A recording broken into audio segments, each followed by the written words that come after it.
అందరికీ నమస్తే. ప్రస్తుతం మనతో పాటు మాజీ హోంమంత్రి మైసూర్ రెడ్డి ఉన్నారు. ఆయనతో మాట్లాడదాం. సార్ నమస్తే. సార్ ఇప్పుడు ప్రస్తుతం మనకు ఏపీలో ఎలక్షన్స్ వచ్చిన ప్రతిసారి ఏదో ఒక గొడవ జరుగుతూనే ఉంది. ఇప్పుడు ఈసారి గులకరాయి, లాస్ట్ టైం కోడికత్తి, ఈసారి గులకరాయి అంటున్నారు. కానీ ఈ గులకరాయి వల్ల చాలా ఇష్యూ జరుగుతుంది. ఏంటంటే అమాయకపు ప్రజల మీద మోపుతున్నారు అబండాలు అని చెప్పేసి కూడా చాలామంది మాట్లాడుకుంటున్నారు. కానీ ఇందులో సతీష్ అనే వ్యక్తి నిందితుడిగా ఉన్నారు. ఇప్పుడు ప్రస్తుతం ఆయనని 14 days రిమాండ్ కూడా పంపించారు.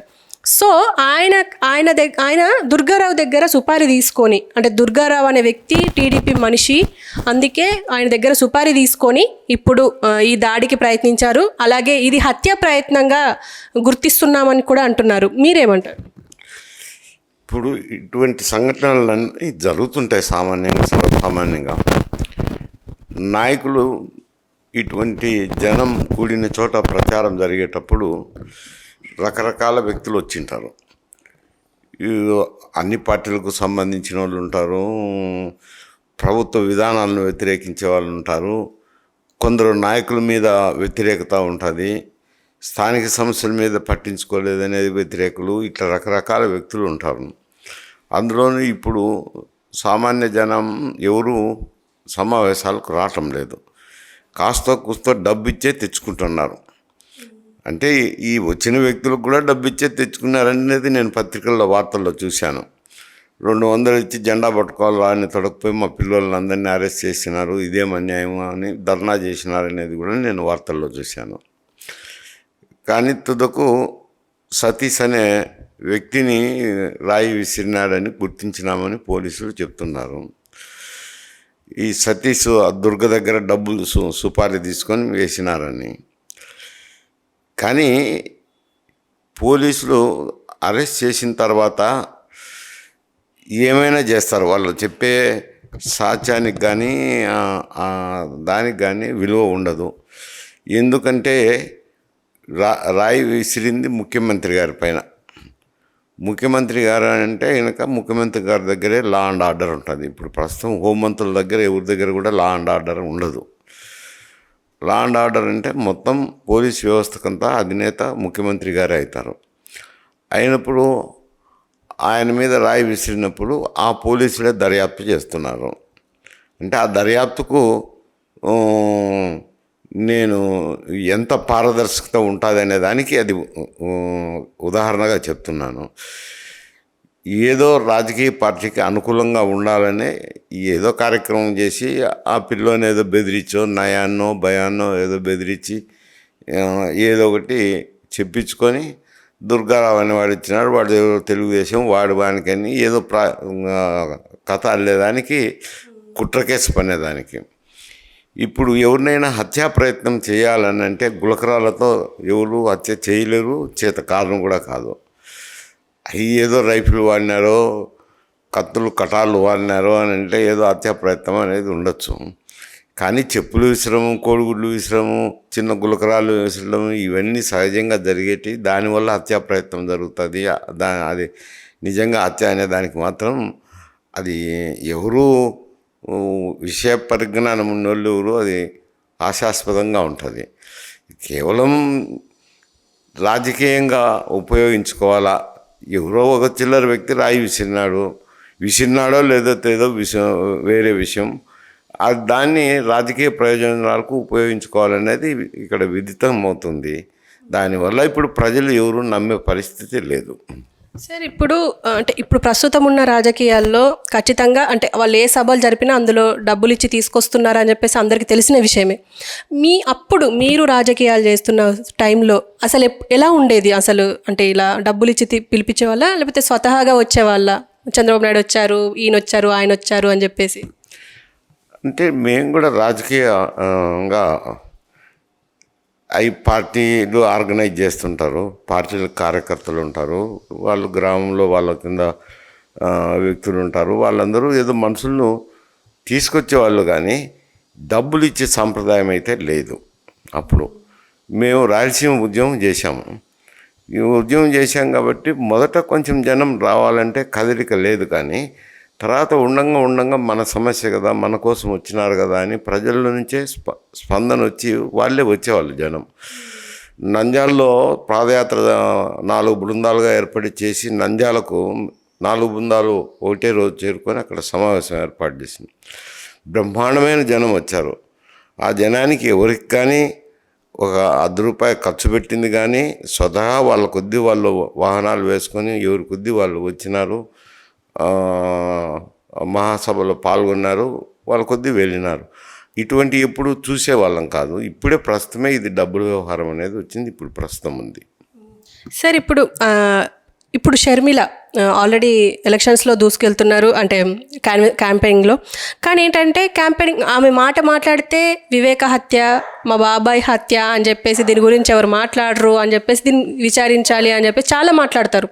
ఈవెన్ వైఎస్ సునీత కూడా ఇదే విషయాన్ని తీసుకొస్తున్నారు. అయితే దీనికి సంబంధించి కడప కోర్టులో వీళ్ళని హెచ్చరించడం జరిగింది. ఏంటి అంటే ఇక నుంచి వివేక హత్యను ముందుకు తీసుకురాకూడదు, మీరు సభల్లో మాట్లాడకూడదు అన్నారు. దీని గురించి మీరేమంటారు?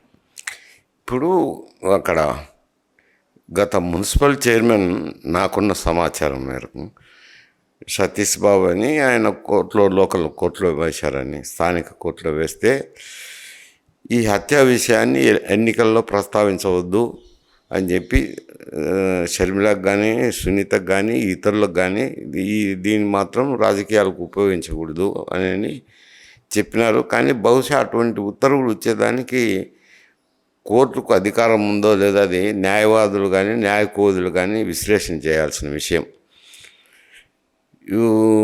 కాకపోతే ఎన్నో విషయాలను ప్రస్తావిస్తుంటారు ఎన్నికల సభల్లో.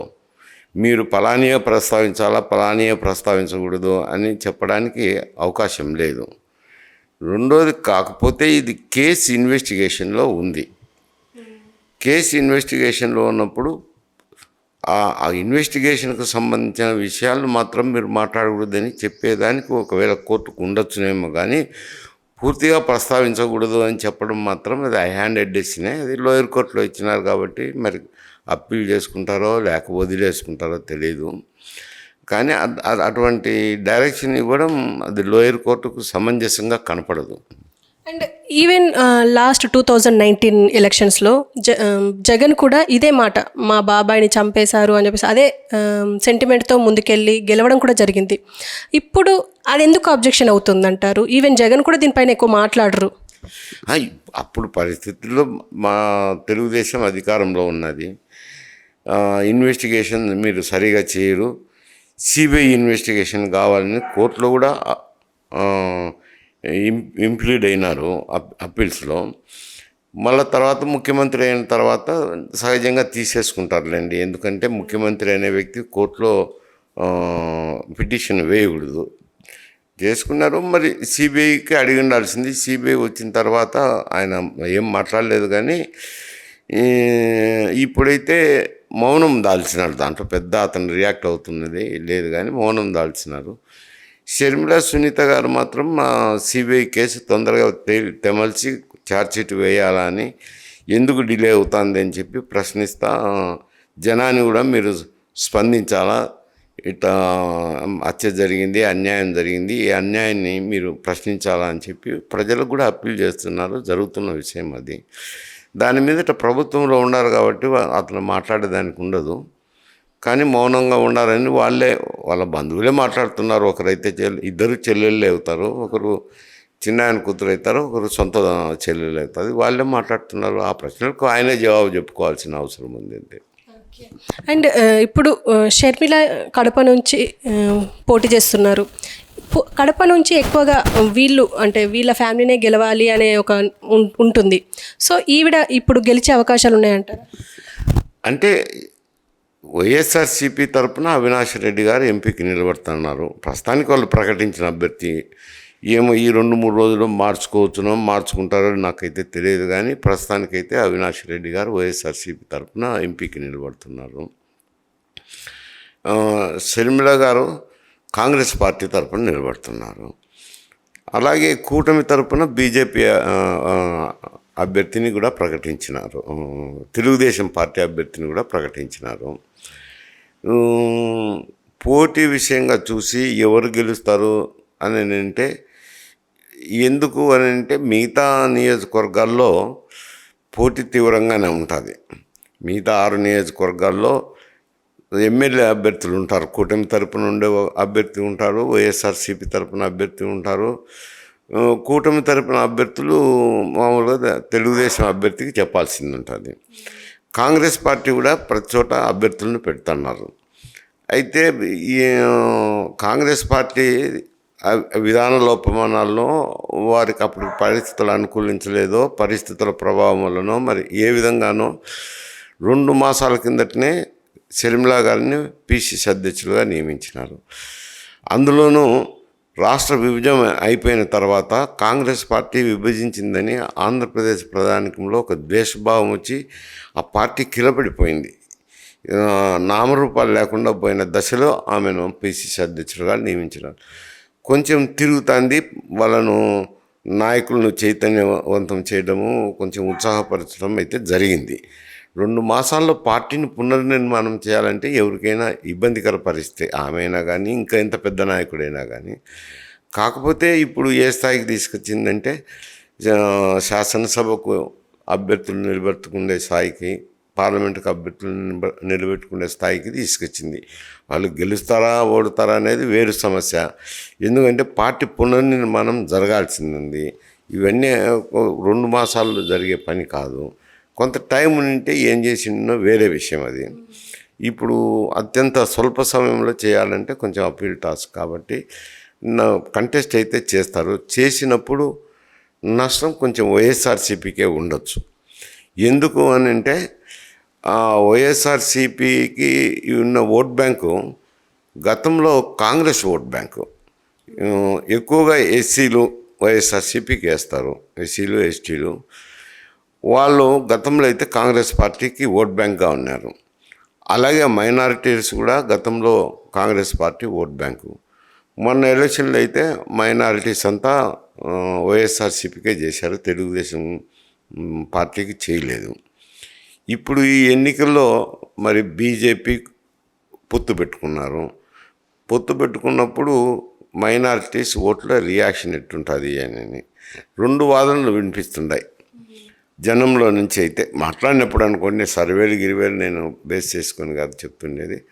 మాట్లాడినప్పుడు ఏముంది ఇందులో పెద్ద అభిప్రాయము, జగన్మోహన్ రెడ్డి గారు కూడా మొన్న 5 సంవత్సరాలు ఎన్డీఏలో కూటమిలో లేకపోయినా ఎన్డీఏ ప్రభుత్వం ప్రవేశపెట్టిన బిల్లులు అయితేనేమి, పార్లమెంటులో ప్రతి విషయంలోనూ ఎన్డీఏ కూటమికే సమర్థించినారు. ఇంక్లూడింగ్ సిఏ బిల్లు మీద అయితేనేమి, కామన్ సివిల్ కోడ్ మీద అయితేనేమి, కాంట్రవర్షియల్ బిల్స్ ఇవన్నీ కూడా వాళ్ళనే సమర్థించినారు కదా. ఆయన ఎన్డీఏ కూటమిలో లేకుండా మోడీని సమర్థించుతూ వచ్చినారు. ఇప్పుడు వీళ్ళు కూటమి పెట్టుకోవచ్చు. కూటమి పెట్టుకున్నప్పుడు ఇప్పుడు తేడా ఏముంది? ఆయన కూటమిలో లేకుండా మద్దతు ప్రకటించినారు, వీళ్ళు కూటమిలో ఉండి మద్దతు ప్రకటించుతారు. కాబట్టి ఎవరికి ఇష్ట ప్రకారం వాళ్ళు వేసుకుందామనేది ఒక అభిప్రాయం మైనారిటీ వర్గాల్లో ఉంది అనేది ఒకటి బీజేపీతో కూటమిలో ఉన్నారు కాబట్టి, ఎన్డీఏ కూటమిలో ఉన్నారు కాబట్టి పూర్తిగా వ్యతిరేకిస్తారని ఒక వాదన ఉంది. అది కొంతకాలం తర్వాత ఏ టర్న్ తీసుకుంటుందో చెప్పలేను. కాకపోతే ఇప్పుడు షర్మిల విషయంకి వస్తే, ఇది షర్మిల విషయం మీద వచ్చిన సమస్య కాబట్టి షర్మిల పార్టీ నిర్మాణం చేయాలంటే కష్టము, కొద్ది పోటీ పెట్టించుకోగలుగుతుంది. కానీ కడప సీటు విషయం వచ్చినప్పుడు కూడా ప్రతి చోట ఉంటారు. కాంగ్రెస్ అభ్యర్థులు ఎంత సపోర్ట్ చేసినా పూర్తి ఆమెకు సహాయ సహకారాలు అందించలేరు. ఏదో 1500, 2000, 3000, 4000 ఓట్లు తేగలరు. ఒకవేళ తెలుగుదేశం పరోక్షంగా మద్దతు ప్రకటించినా కొంతమేరకు ఆమెకు ఓటు రావచ్చు. కానీ పులివెందుల విషయం వచ్చినప్పుడు పులివెందుల్లో ఉన్న ప్రత్యేక పరిస్థితుల వల్ల కొంచెం 50,000, 60,000 మెజార్టీ తెచ్చుకునే అవకాశం ఉంది. అక్కడ చీఫ్ మినిస్టర్ గారు నిలబడతారు. ఒకటి ఆ నియోజకవర్గంలో సరైన తెలుగుదేశం పార్టీకి కానీ కాంగ్రెస్ పార్టీకి కానీ ఆర్గనైజేషన్ లేదు కాబట్టి వన్ సైడెడ్గా పోయే అవకాశం ఉంటుంది. గ్రామాలు పోయినప్పుడు 50,000, 60,000 మెజార్టీ వస్తుంది. ఆ మెజార్టీని బూడ్చగలిగే నియోజకవర్గాలు మిగతా 6 నియోజకవర్గాల్లో ఉండదు కాబట్టి కొంచెం ఎన్నికైతే విజయం అయితే ఇబ్బందికరమైన సమస్య.